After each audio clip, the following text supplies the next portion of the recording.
channel kami bersama saya Tare Molina. Kali ini saya akan membahas untuk berbicara di depan publik. Ada 3 teman-teman tipsnya. Yang pertama adalah pernapasan, yang kedua adalah artikulasi, dan yang ketiga adalah tongue twister. Salah satu hal yang memiliki peran penting dalam bersuara adalah nafas. Jadi teman-teman, jika Anda bernapas dengan baik, maka Anda juga bersuara dengan baik. Nah, caranya agar kita dapat berbicara dengan baik itu gimana? Nah, kita bisa melakukan teknik pernapasan diafragma. Cara ini mudah karena dia itu bernafas dari tulang rusuk di bagian bawah, yaitu perut. Nah, caranya adalah kalian bisa bernafas melalui hidung. Yang kedua, kalian beranggap bahwa perut kalian ini seperti balon yang mengembang.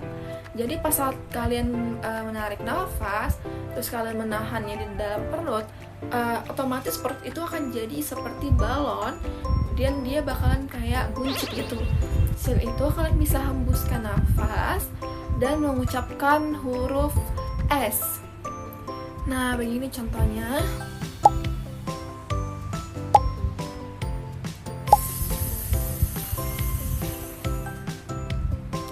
Selain itu, kalian juga bisa menggunakan teknik pernapasan 7-4-8. 7 tarik nafas, 4 ditahan, dan 8 dihembuskan. Nah, yang kedua adalah artikulasi. Artikulasi itu apa sih? Jadi guys, artikulasi itu adalah kejelasan lafal atau pengucapan kata yang kita lakukan. Nah, jadi kalau misalnya artikulasi kita baik, maka obrolan kita pun jadi lebih baik. Baik itu ngomong sama orang lain, presentasi, maupun public speaking. Nah, teman-teman, untuk membuat artikulasi kita menjadi baik, kalian bisa mulai dari pengucapan huruf vokal dan konsonan. Huruf vokal ada 5, yaitu A, I, U, E, O. Nah, teman-teman, selanjutnya adalah huruf konsonan, yaitu P, T, K, B, G, D.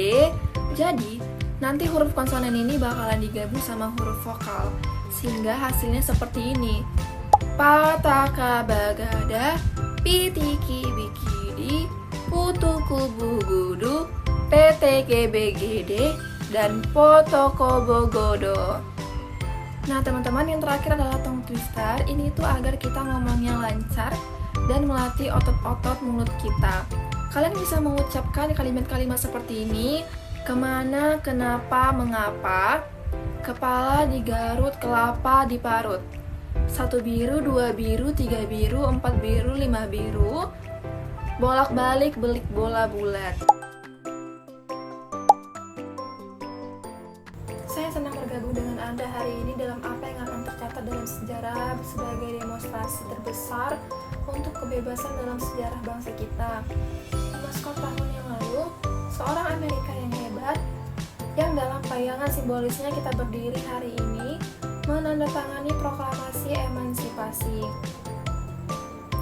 Keputusan penting ini datang sebagai mercusuar harapan yang besar bagi jutaan budak negro yang layu dalam api ketidakadilan yang layu. Itu datang sebagai fajar sukacita untuk mengakhiri malam panjang menawan mereka. Tetapi 100 tahun kemudian, orang negro masih belum bebas. 100 tahun kemudian, kehidupan orang negro masih lumpuh oleh belenggu segregasi dan rantai diskriminasi. 100 tahun kemudian, orang negro hidup di sebuah pulau kesepian yang miskin di tengah lautan luas kemakmuran material. 100 tahun kemudian, orang negro masih layu di sudut-sudut masyarakat Amerika dan mendapati dirinya diasingkan di tanahnya sendiri. Jadi kita datang ke sini hari ini untuk mendramatisir kondisi yang memalukan. Dalam arti tertentu, kita telah datang ke ibu kota bangsa kita untuk mencairkan cek. Ketika arsitek Republik kita menulis kata-kata indah konstitusi dan deklarasi kemerdekaan, mereka menandatangani surat promes yang setiap orang Amerika akan jatuh warisannya. Catatan ini adalah janji bahwa semua orang, ya, pria kulit hitam serta pria kulit putih, akan dijamin hak-hak, hidup kemerdekaan, dan pengejaran kebahagiaan. Hari ini jelas bahwa Amerika telah gagal untuk menghormati surat promes ini sejauh menyangkut warga negara kulit berwarna. Alih-alih menghormati kewajiban suci ini, Amerika telah memberikan orang negro cek buruk. Cek yang telah dikembalikan bertanda dana tidak mencukupi. Tetapi kita menolak untuk percaya bahwa bank keadilan bangkrut. Kita menolak untuk percaya bahwa tidak ada cukup dana di berangkas kesempatan bangsa ini. Jadi, kita telah datang untuk mencairkan cek ini. Cek yang akan kita berikan kekayaan permintaan keadilan dan keabanan kebebasan. Kita juga datang ke tempat suci ini untuk mengingatkan Amerika akan urgensi yang sengit saat ini juga. Ini bukan waktunya untuk terlibat dalam kemewahan pendinginan atau obat penenang bertahap. Sekaranglah waktunya untuk mewujudkan janji-janji demokrasi. Sekaranglah waktunya untuk bangkit dari lembah gelap dan sunyi ke jalan yang diterangi matahari dari keadilan rasial. Sekaranglah waktunya untuk mengangkat bangsa kita dari pasir hisap ketidakadilan rasial ke batu padat persaudaraan. Sekaranglah waktunya untuk membuat keadilan menjadi kenyataan bagi semua anak Tuhan. Akan berakibat fatal bagi bangsa untuk mengabaikan urgensi saat ini. Musim panas yang terik dari ketidakpuasan sah negro tidak akan berlalu sampai ada musim gugur yang menjagarkan dari kebebasan dan kesetaraan. 1963 bukanlah akhir, tetapi permulaan. Mereka yang berharap bahwa orang negro perlu melampiaskan kemarahan dan kemudian akan puas, akan mengalami kejutaan kasar jika bangsa ini kembali ke bisnis seperti biasa.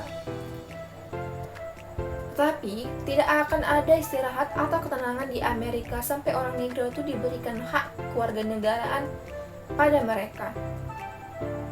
Badai pemberontakan akan terus menguncang fondasi bangsa kita sampai hari cerah keadilan muncul. Ada sesuatu yang harus saya katakan kepada orang-orang saya yang berdiri di ambang pintu hangat yang mengarah ke istana keadilan. Dalam proses pendapatan tempat yang selayaknya, kita tidak boleh bersalah atas tindakan yang salah. Janganlah kita berusaha memuaskan dahaga kebebasan kita dengan meminum dari cangkir kepahitan dan kebencian. Kita harus selalu melakukan perjuangan kita di dataran tinggi martabat dan disiplin. Kita tidak boleh membiarkan protes kreatif kita merosot menjadi kekerasan fisik. Sekali lagi, kita harus bangkit ke ketinggian megah untuk memenuhi kekuatan fisik dan kekuatan jiwa. Militansi baru yang luar biasa yang telah melanda komunitas negro tidak boleh membuat kita tidak mempercayai semua orang berkulit putih. Karena banyak saudara kita kulit putih, seperti yang dibuktikan oleh kehadiran mereka di sini hari ini, telah menyadari bahwa nasib mereka terikat dengan nasib kita. Mereka tidak menyadari bahwa kebebasan mereka terikat tak terpisahkan dengan kebebasan kita juga. Kita tidak bisa berjalan sendirian. Dan ketika kita berjalan, kita harus berjanji bahwa kita akan selalu berbaris di depan. Kita tidak bisa berbalik. Ada orang-orang yang bertanya kepada para penganut hak sipil, kapan Anda akan puas? Kita tidak akan pernah puas selama orang negro menjadi korban horor polisi yang tak terkatakan.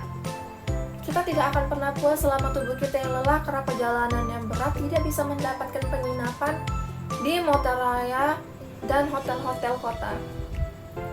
Kita tidak akan pernah puas selama mobilitas dasar orang negro adalah lebih besar.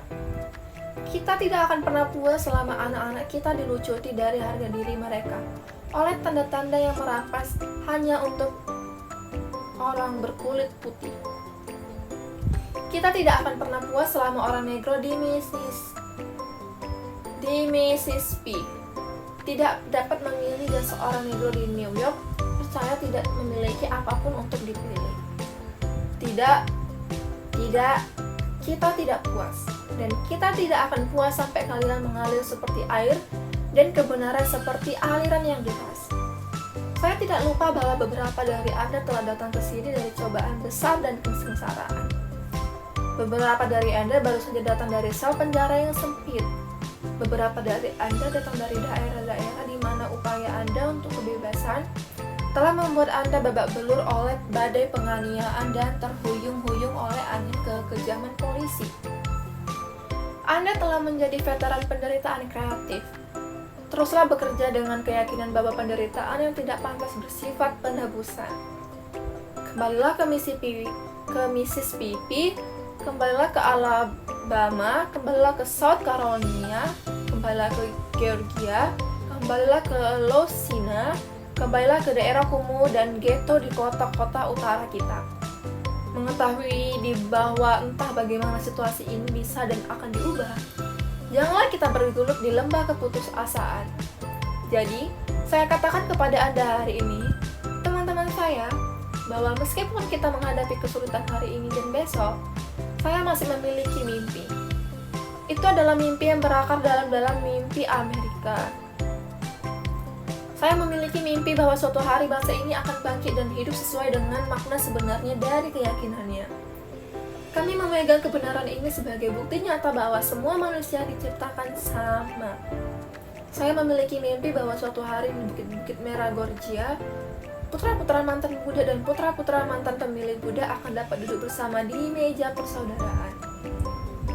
Saya memiliki mimpi suatu hari bahkan negara bagian Mississippi, negara bagian yang gerah oleh panasnya ketidakadilan, gerah oleh panasnya penindasan, akan diubah menjadi oasis kebebasan dan keadilan.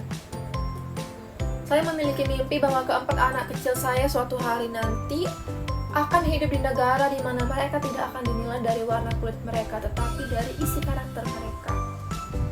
Saya memiliki mimpi hari ini. Saya memiliki mimpi bahwa suatu hari nanti di Alabama, dengan para rasisnya yang ganas, dengan gubernurnya yang bibirnya menetas dengan kata-kata interposisi dan pembatalan, suatu hari di sana di Alabama, anak laki-laki dan perempuan berkulit hitam kecil akan dapat bergabung dengan anak laki-laki dan perempuan berkulit putih sebagai saudara perempuan dan saudara laki-laki. Saya memiliki mimpi hari ini. Saya memiliki mimpi bahwa suatu hari setiap lembah akan ditinggikan, dan setiap bukit dan gunung akan dibuat rendah. Tempat-tempat kasar akan dibuat datar, dan tempat-tempat bangkok akan dibuat lurus, dan tempat-tempat bengkok akan dibuat lurus. Dan kemudian Tuhan akan dinyatakan dan semua daging akan melihatnya bersama-sama. Inilah harapan kita, inilah iman yang saya kembali dengannya ke selatan. Dengan iman ini kita akan mampu memotong dari gunung keputusasaan sebuah batu harapan. Dengan iman ini kita akan mampu mengubah pertengkaran sumbang bangsa kita menjadi simfoni persaudaraan. Dengan iman ini kita akan mampu bekerja sama, berdoa bersama, berjuang bersama, pergi ke penjara bersama, berdiri bersama untuk kebebasan mengetahui bahwa suatu hari kita akan bebas. Dan ini akan menjadi ini akan menjadi hari ketika semua anak Tuhan akan dapat bernyanyi dengan makna baru. Negaraku, ini kamu, karena kebebasan yang manis. Tentang kamu aku bernyanyi. Tanah tempat ayahku meninggal, tanah kebanggaan para penjara. Dari setiap sisi gunung, biarkan kebebasan berdering. Dan jika Amerika akan menjadi bangsa yang hebat, ini harus menjadi kenyataan. Jadi biarkanlah kebebasan berdering dari puncak bukit New Hampshire yang luar biasa. Biarkan kebebasan berdering dari gunung-gunung perkasa New York. Biarkan kebebasan berdering dari ketinggian yang mempercepat Allegheny, Pennsylvania. Biarkan kebebasan berdering dari puncak berbatu Colorado yang melengkung. Biarkan kebebasan berdering dari tanjakan berbukit California. Tetapi tidak hanya itu, biarkan kebebasan berdering dari Stone Mountain of Georgia. Biarkan kebebasan berdering dari Lookout Mountain, Tennessee. Biarkan kebebasan berdering dari setiap bukit dan gundukan Molly Hill, Mississippi dari setiap sisi.